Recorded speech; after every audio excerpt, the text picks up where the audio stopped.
When I started pulling this theory apart, the first big realization hit me hard. Avengers Doomsday does not truly begin after Endgame. It begins during it.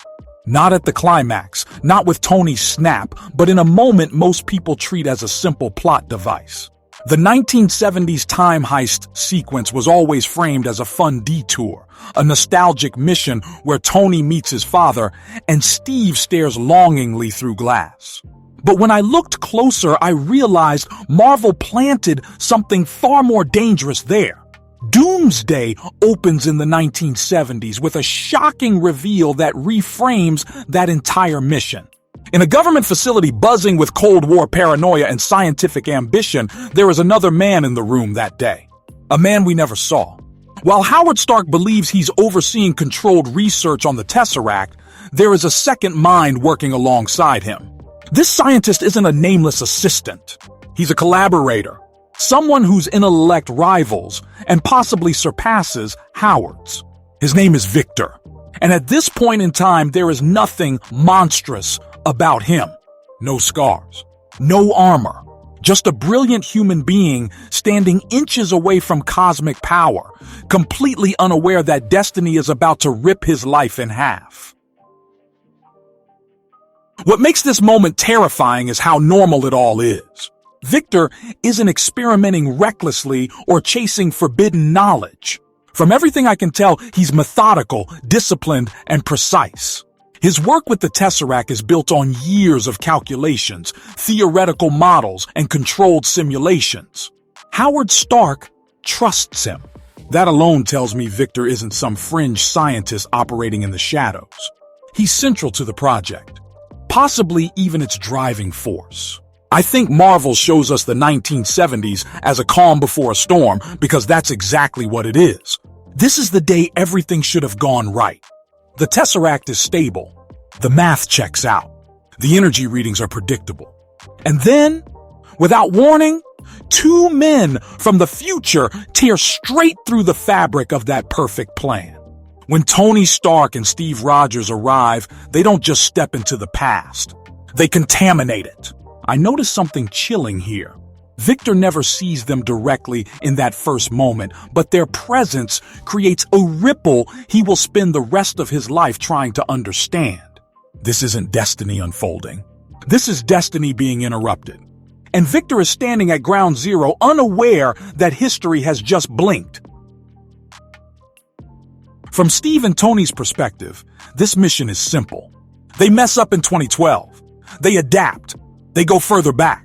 I've always loved how Endgame treats that as clever problem solving.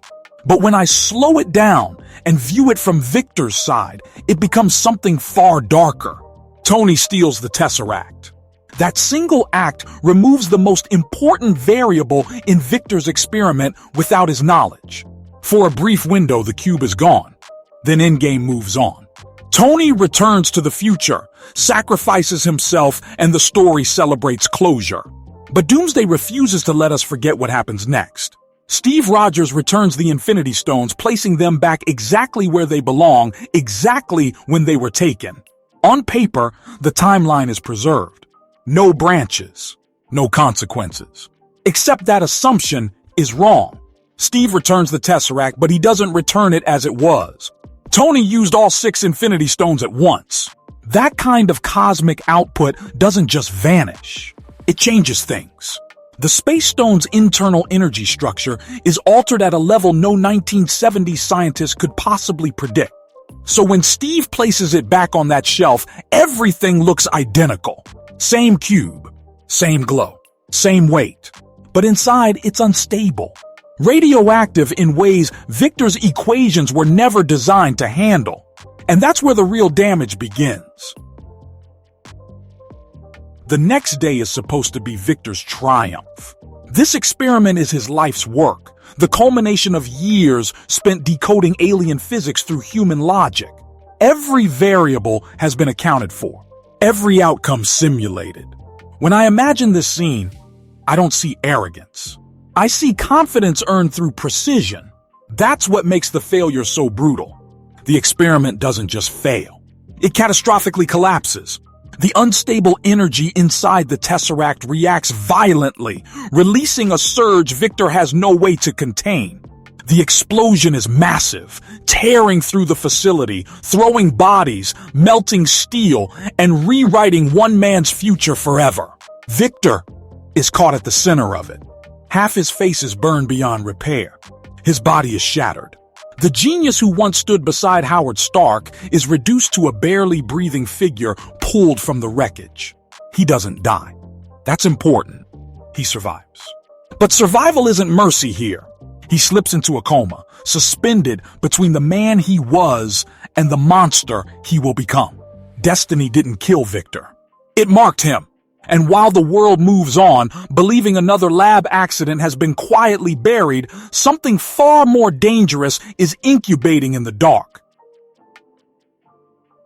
When Victor finally wakes, the damage is irreversible. His reflection is a stranger. His body is weaker, constantly in pain, but his mind is sharper than ever. Trauma has stripped away distraction. I think this is where the true tragedy begins. Because Victor doesn't lash out blindly. He searches for answers. As soon as he's physically able, he requests his files, recordings, and security logs. He replays the days leading up to the explosion again and again. That's when he sees it. A man he doesn't recognize. Tony Stark. Appearing briefly, taking the Tesseract, then vanishing. The timestamps don't make sense. According to the footage, the cube is gone. Yet during the experiment, it was clearly present. Victor is staring at an impossible contradiction. Either reality is broken or his understanding of it is incomplete. This question consumes him. I love this part of the theory because it turns curiosity into obsession. Victor isn't angry yet. He's confused. And confusion in the hands of a genius is more dangerous than rage. Because he keeps digging. And the deeper he goes, the more impossible the truth becomes. Something moved through time. Something touched his life and destroyed it. And it didn't belong there. The final confirmation comes when Victor discovers another figure in the logs. Steve Rogers. Appearing in the exact same place. At the exact same second, returning the Tesseract. This is the moment everything clicks. I can almost feel the silence in that room as Victor realizes the truth. This wasn't theft. It was time travel.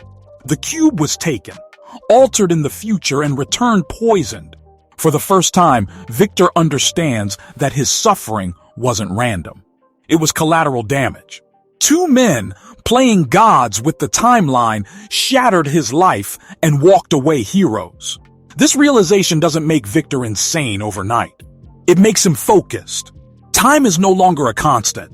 It's a variable, and variables can be controlled.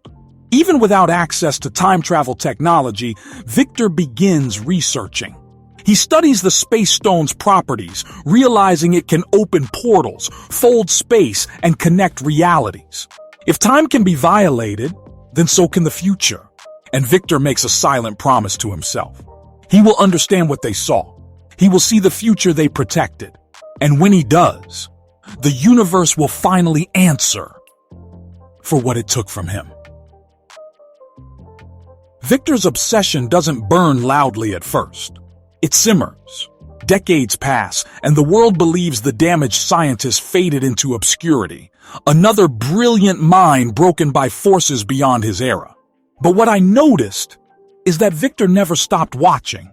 The Space Stone taught him patience. Using fragmented energy signatures and incomplete portal mechanics, he begins peering forward, not traveling through time, but looking through it. The future leaks into his present in flashes, distorted and dangerous. And slowly, painfully, Victor starts to see the truth. He sees wars fought with gods. He sees stones that control reality itself. He sees the Avengers. More importantly, he sees how everything ends. I think this is where Victor truly breaks. Because what he witnesses isn't chaos. It's order. A universe that rewards those who bend the rules and punishes those crushed beneath them. He watches Tony Stark become the greatest hero in history. Celebrated, loved, remembered. He watches Steve Rogers live long enough to grow old, to have a life stolen from others but preserved for himself. Victor sees their victory, and in that victory, he sees his own erasure. History does not remember him. It does not apologize. It moves on. And the realization hits him harder than the explosion ever did. The future was built on his suffering, and no one even knows his name. From that moment on, Victor's goal changes. He no longer wants answers. He wants balance. And balance to him means judgment. What makes Victor truly terrifying is that he doesn't reject science when he reaches this conclusion. He expands it. Watching the future reveals something else that fascinates him deeply. Doctor Strange, magic, time loops, astral planes, dream walking. Everything Victor once dismissed as myth is now weaponized before his eyes. I think this is the most important turning point in his evolution. Victor realizes the Avengers didn't just exploit technology. They exploited reality itself. And reality, it turns out, has more than one language. So Victor does what only someone like him could do. He studies magic the same way he studied physics. Not with faith, but with discipline. Not with wonder, but with intent. Science teaches him how the universe works. Magic teaches him how to break it without permission. This fusion is where Victor becomes something entirely new. He's no longer bound by the limitations of his era. His burned body becomes irrelevant. His scarred face becomes symbolic. What matters is what he knows.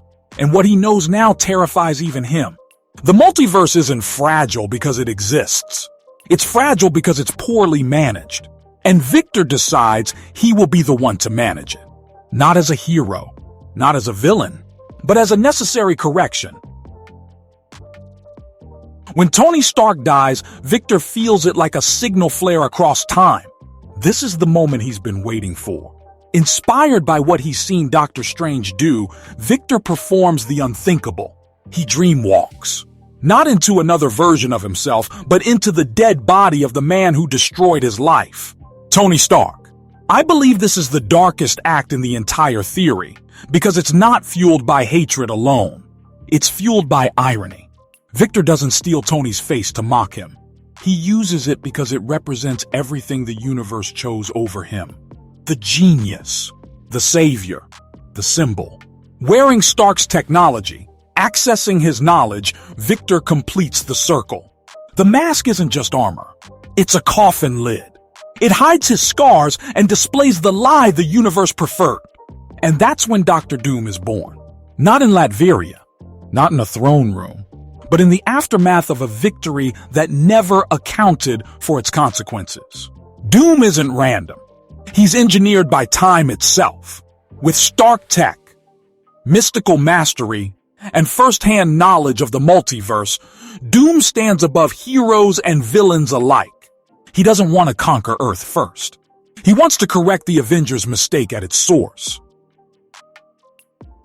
Steve Rogers becomes Doom's primary target, not because Steve is evil, but because Steve represents the lie that time can be manipulated without cost.